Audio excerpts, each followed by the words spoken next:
Hi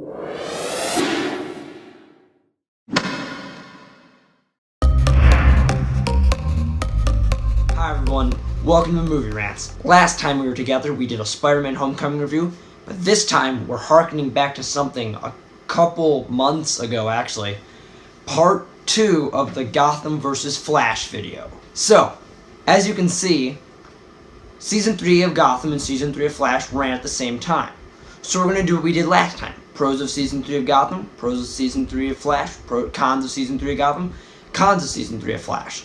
So let's start with The Flash. If you watch Season 2, you know how it ends. Barry runs back in time and saves his mother from Reverse Flash. So, many people are like, okay, this is cool, it's Flashpoint, it's going to be awesome. So Season 3 begins in an alternate reality, where Barry's parents are alive and a lot of other things have changed. And honestly, it's a pretty good episode. It shows how things would have been, and it shows some cool, parallels to other parts of the seasons. Other things that are really good about Season 3 is it brings in some new characters.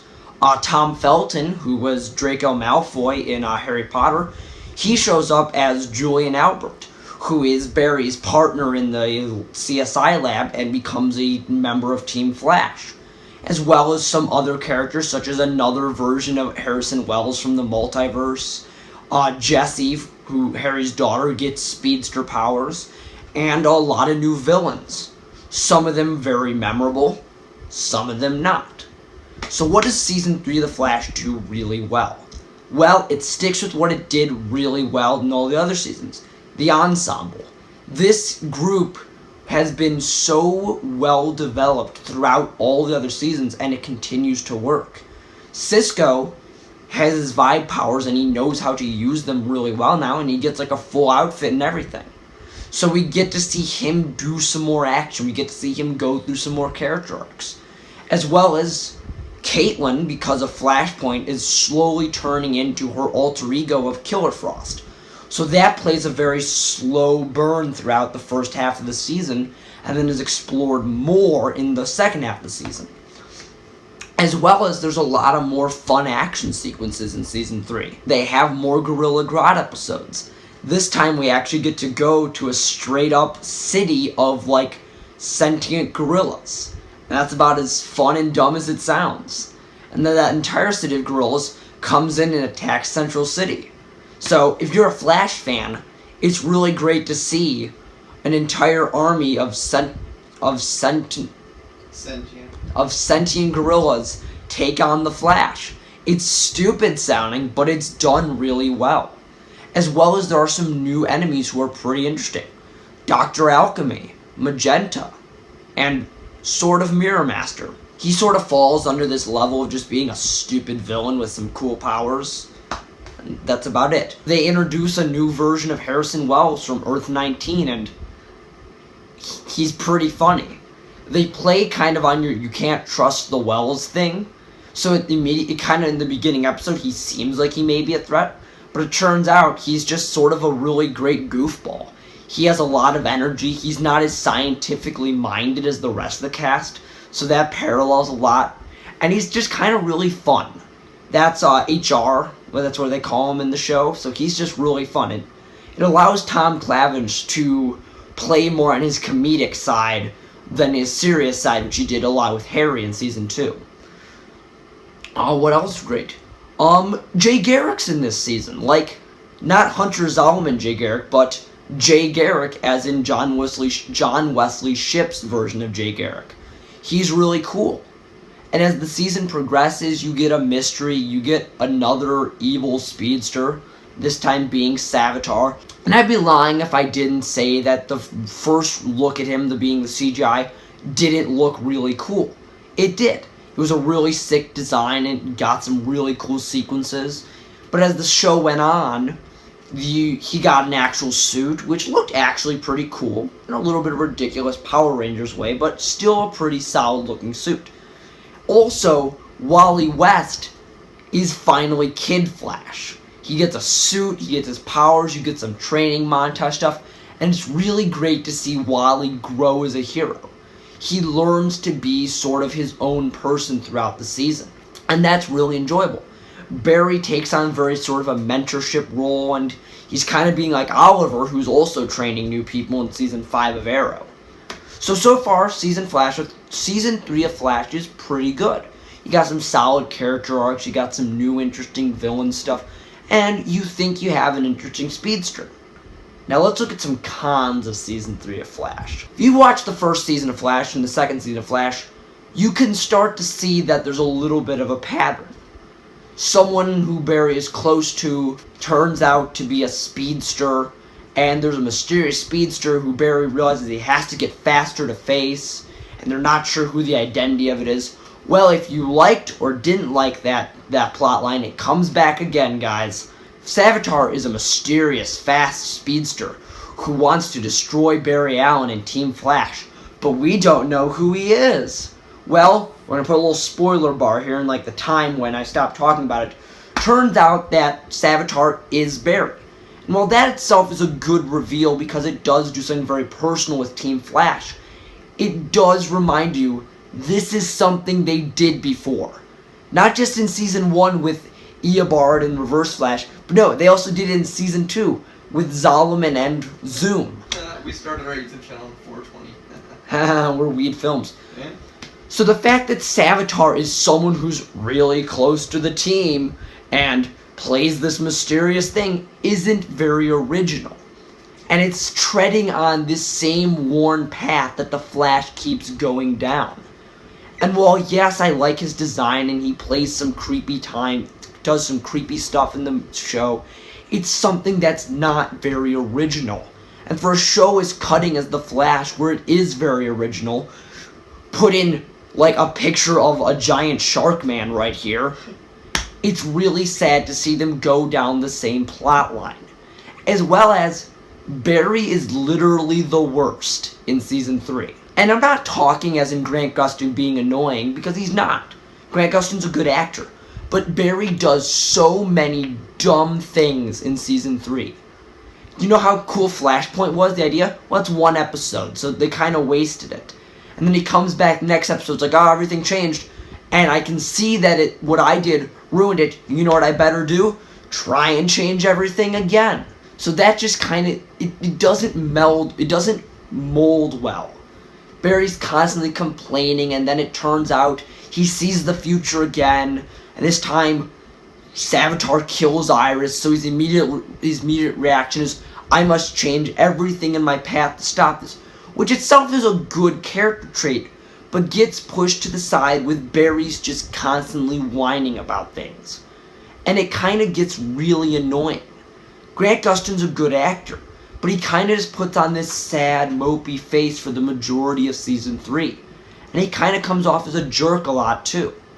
As well as the fact that Flash does really suck at villains. I mentioned Mirror Master, and if you read the comics, Mirror Master's such a cool character. He has a really good backstory. He works really well with a lot of other characters. But he gets like 2 episodes and he's nothing really great. He's sort of generic. Even his look. If you know what Mirror Master looked like, he looks like this. In the show, he looks like this. That doesn't look very similar. And the fact is his powers are metahuman. And that's not a problem necessarily. They work cool. But it would have been cool to be able to see the comics version of that character. As well as when Savitar is revealed, it's revealed way too late into the show. They play on your expectations so much, but when he's revealed, there's like 3 episodes left. So they don't get as much time to develop that villain. He's sort of just, I'm Savitar, look at my mighty suit, Barry, I'm scary and you're all going to die. Okay, you're kind of scary, but the reason someone like Reverse Flash, and even in some instances Zoom, worked, is because you got to know them. They got to be around a lot, and their identities were revealed early enough that the team could have more time to react to them. So Savitar just comes off as an unoriginal villain, and it's kind of really sad.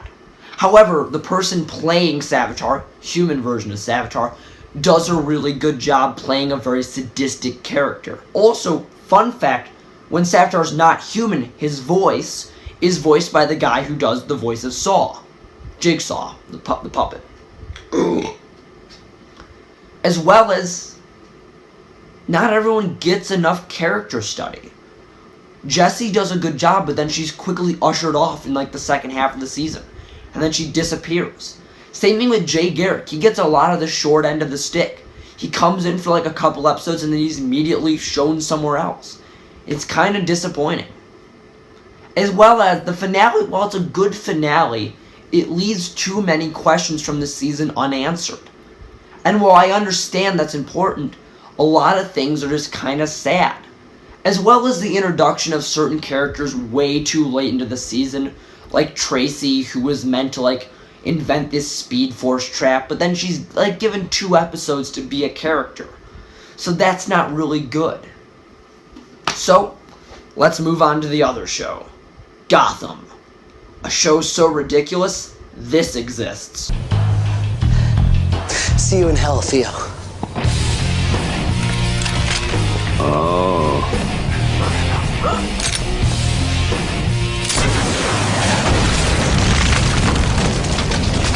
So Gotham Season 3 was something I was really excited for, because Gotham Season 2 took the show in new directions. So let's look at what the pros for Season 3 of Gotham are. Well, let's go with what Gotham does the best. It's villains. Everyone is improved. The Penguin gets a new storyline. He gets 2 new storylines. The first is, he wants to become mayor, something the movies have done before. But this Penguin becoming mayor thing is very fascinating, because it does a really funny and clever satire of the current election year. And it throws in some of its own opinions on that. As well as the fact that Penguin running for mayor is actually a very interesting storyline. And his relationship with Enigma, who is released from Arkham, is something that's really great. Both Robin Lord Taylor and Corey Michael Smith have such amazing energy next to each other, and how they play off each other is fantastic. They introduce new villains such as the Mad Hatter, and some other like lesser known villains like the Tweedle Brothers. The Mad Hatter is such a ridiculous character in the comics. The way they do him in the show is both scary and really funny. He's scary because he has sort of mind control hypnosis powers with like a clock, and he makes some people do some really messed up stuff. But at the same time, he's kind of funny because at some points he talks in rhyme. And when he goes to Arkham, he has like a paper mache top hat on, and it's really hard to take him serious sometimes. And if you're a fan of The Walking Dead Season 6, the guy who played the Wolf plays the Mad Hatter, and he does a really great job. He throws in some new surprising things into the show, and he brings in some really great moments. Now, the best part about Season 3 of Gotham is something that has been a slow burn throughout the other 2 seasons. In Season 1 of Gotham, by far the worst character was Edward Nygma. He was annoying, he just showed up for like 5 minutes, and he was just kind of obnoxious. But in Season 2, he was given a larger character arc, and he started slowly going insane and getting to the point where he might become his alter ego, the Riddler. Now, Season 3 finally pulls the trigger on that. Edward Nygma becomes the Riddler. He dons the green suit, he dons the bowler hat, he becomes the greatest live-action incarnation of the Riddler ever. And as someone who loves the Riddler, I was so glad to see him done in this way. Because at the same time, he still does have very much of the eccentric Riddler nature. He's flashy, he has a green suit, he talks with these riddles, but at the same time, he does have a human character to him. The reason he puts on a show is because no one else before took him seriously. So he needs to prove himself. The episode How the Riddler Got His Name is a great episode because it shows how someone becomes what they've always wanted and known that they've had to be. Other villains such as the Penguin also get good character arcs, as he and the Riddler go to war during the second half of the season. And the back and forth between the Riddler and the Penguin is some of the greatest, chemistry ever on TV. as well as some smaller villains like Mr. Freeze, Firefly, Poison Ivy. They all show up too, as well as the Court of Owls, Hugo Strange, Ra's al Ghul, the League of Assassins. They all cultivate in this great way, as well as there's more crime stuff. They're having a battle for, like, the crime world of Gotham. As for the heroes, Jim Gordon is okay. He sort of does his I'm gruff Jim Gordon, the world is an awful place, I'm not good, I'm not bad, I'm great, that kind of thing. And it's okay. It's done better in this season than season 2. And Harvey Bullock's just really funny, and he does a lot of great stuff. Cons to season 3 of Gotham? Well, Court of Owls sort of sucks. The Executioner was kind of lame. Barnes didn't get a really great character arc. That sort of thing.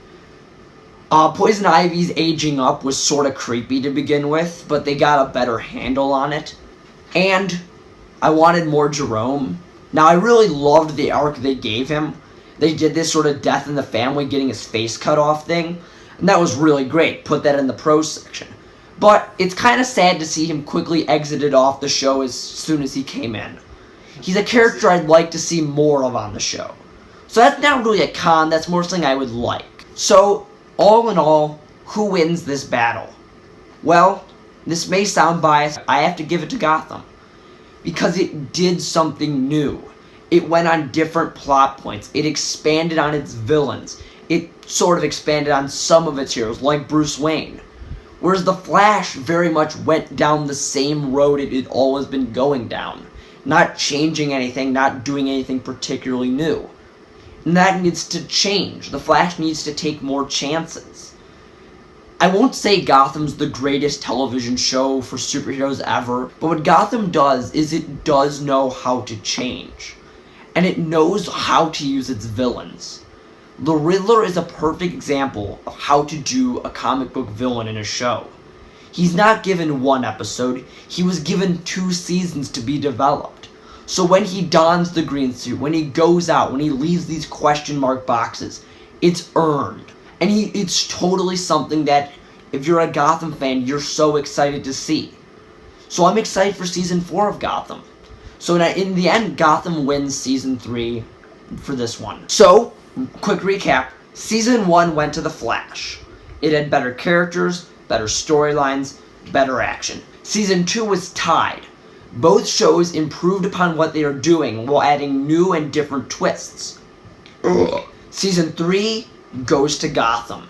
It improved upon its storylines, it improved upon its characters, and it finally delivered when it came to the Riddler, making the shows tie at the moment. So, all in all, which show is better? Which show delivers equal character time, equal plot points, equal story, equal love, equal romance, equal villains, equal everything?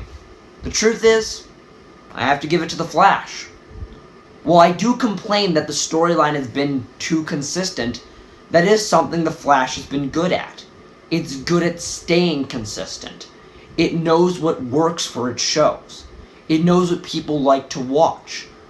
We may make fun of the CW romance, but at the end, it's truly well done. The action's very fun to watch. The CGI is very beautiful at points. Sometimes it's not that good, but for the majority, it is pretty good. The characters are likable. No one's to the point where they're just the worst. Sure, Barry gets whiny, I need to get faster, but he's still a great character. He's still someone we root for and we want to win. We want him to get faster.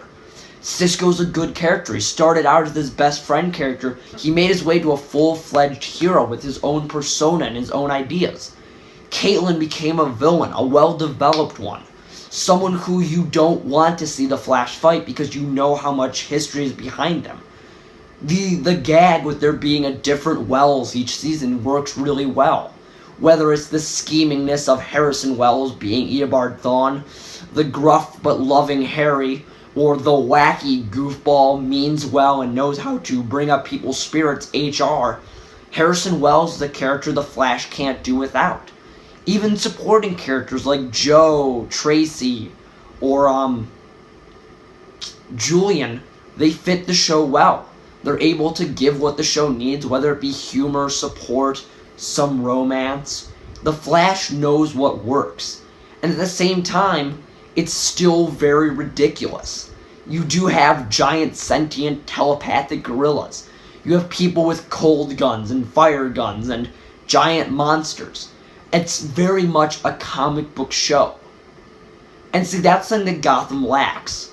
Gotham lacks being something that knows what it always wants to be. While season 2 and 3 are fantastic seasons, Gotham often kind of falls flat when it comes to good character storylines. Jim Gordon's the perfect example of this.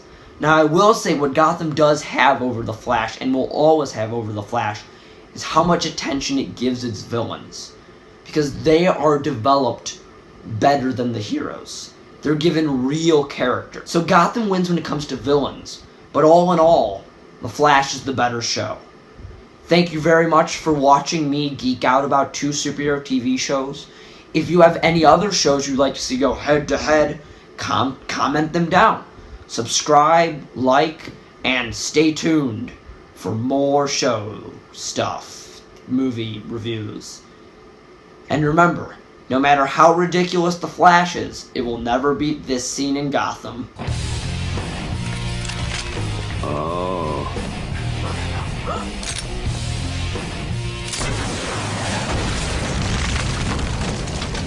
Have a good day.